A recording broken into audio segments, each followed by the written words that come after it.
Right, let's quickly cut across to my colleague Paulomi Saha, getting us the latest coming in. Derek O'Brien suspended for the remainder of the monsoon session. Paulomi, that takes it up to 4 members from Lok Sabha, Rajya Sabha suspended this session. A complete breakdown of communication where the government and the opposition, the treasury benches and the opposition is concerned.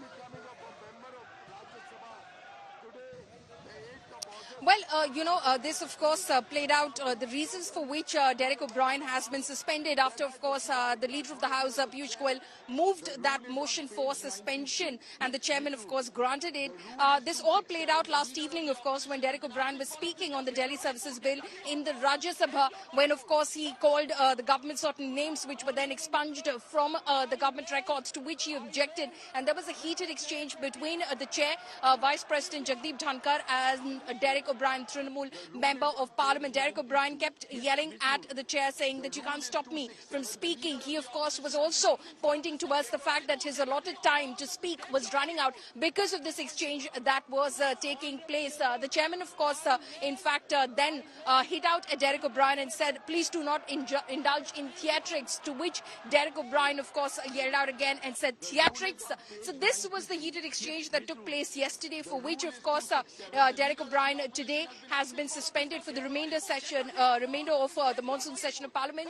Definitely a blow, because Derek O'Brien would have been one of the more vocal participants as far as the Manipur discussion is concerned, because the government has already proposed that they're ready to go ahead with that discussion on August 11 in Rajya Sabha. The Trinamool Congress has been at the forefront in terms of course, strategizing with the Congress as far as the India alliance is concerned, and on how to corner the government during this monsoon session, especially on the issue of Manipur. Trinamool's own delegation had visited Manipur previously, and then, of course, second time round, some of its members of parliament joined the India Alliance delegation that visited Manipur as well. Derek O'Brien would have been definitely one of the speakers in that conversation that would have taken place, that is likely to take place on August 11, because he's also visited Manipur as part of the TMC delegation earlier. So this is definitely a blow as far as the India Alliance is concerned. Preeti. Well, a big blow where the India alliance is concerned. And also, I'll quickly bring in Rahul Srivastav, Rajdeep Sardesai back into this conversation. Rajdeep, a complete breakdown of communication where the opposition and the government is concerned.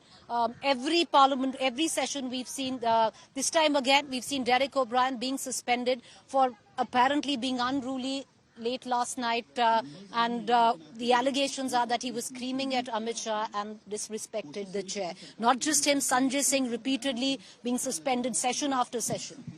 History repeats itself, Preeti, because this used to happen in Gujarat routinely. You know, if you look at Gujarat, there have been opposition MPs routinely suspended for an entire session for alleged disruption. Now you're seeing it, suspension was the exception, not the norm. Now in the 17th Lok Sabha, every session of this Lok Sabha has some MP or the other being suspended. Look, there's a breakdown in trust at one level. There's also one-upmanship. You see, the Trinamool Congress wants to prove we are the party that is taking on the government. So Derek O'Brien gets over-exuberant. Tomorrow you'll have another, Sanjay Singh wants to prove that the Aam Aadmi Party, hum bhi picture mein hai. So there's one-upmanship at one level, but there's also a complete breakdown in trust. You know, in the previous Lok Sabha, you had Arun Jaitley in the Rajya Sabha and Sushma Swaraj in the Lok Sabha. Arun Jaitley was the kind of person who was able to reach out to politicians across the spectrum, and that made a huge difference. Piyush Goyal is much more a battle axe himself, so inevitably confrontation brews, and the chair, I'm sorry to say, is also not being seen as perfectly, the chair's role is also under question.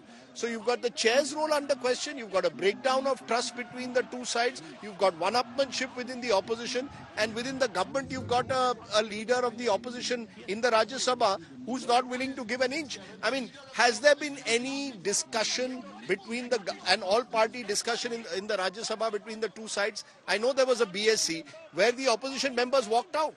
They did not even wait to discuss issues in the Business Advisory Council. So you've got this complete breakdown of trust, and it's going to get worse rather than get better, which is very, very sad.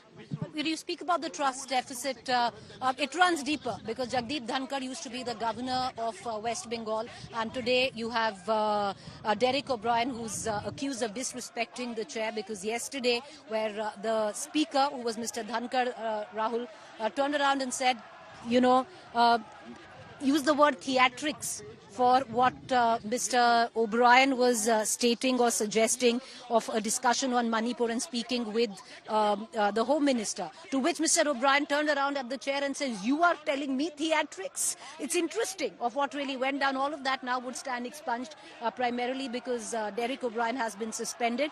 But, the dynamics, the politics of it all, playing at very, very different quarters and levels. Followed Parliament for now 27 years.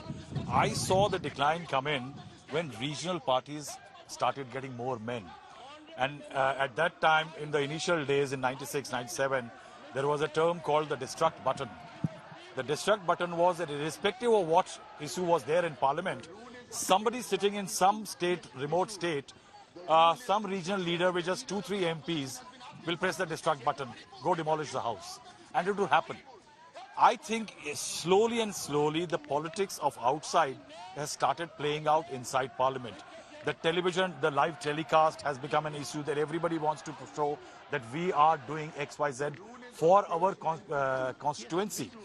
Now in that, I think eventually one should remember the task of running a house summoned by the President of India lies with the government. The government has to set the ground and agenda as far as a session is concerned. Rajdeep talked about BAC. See, the BAC is merely there to fix what bill will be taken when, what discussion will. It does not set the relationship between the opposition and the government. When do you recall in the last 10 years that you had a discussion between the government and the opposition on big issues? I remember one when Prime Minister Modi, and actually at the insistence of Arun Jaitley, invited Manmohan Singh and Sonia Gandhi to talk on GST, to explain GST. That was one. Then in 2020, post Galwan, you had a discussion called by the Prime Minister on the issue of China, on the border dispute with China. And you had, in fact, barring a sore note by Sonia Gandhi, you had even somebody as bitter a critic of the government like Mamata Banerjee coming out and saying that we back the government on the issue. So it is a possibility which is being left unexplored, and what the Parliament now is exploring are agreements to disagree. And that's what it is, that Parliament has become a akhada, extension of the political akhada outside. Like Rajdeep said, I have seen this competitive politics not just between government and the opposition, but also within the opposition ranks. Now, in which I remember Trinamool Congress in the last Lok Sabha was virtually working as the principal opposition party. It would organize daily protests at the Gandhi statue every morning. It tried to position itself in a way that it is a principal rival of the BJP because it was plotting something similar as far as Bengal is concerned. So when you're doing things, looking at elections, doing things inside Parliament on what you're doing outside, I think the idea of a Parliament is at peril.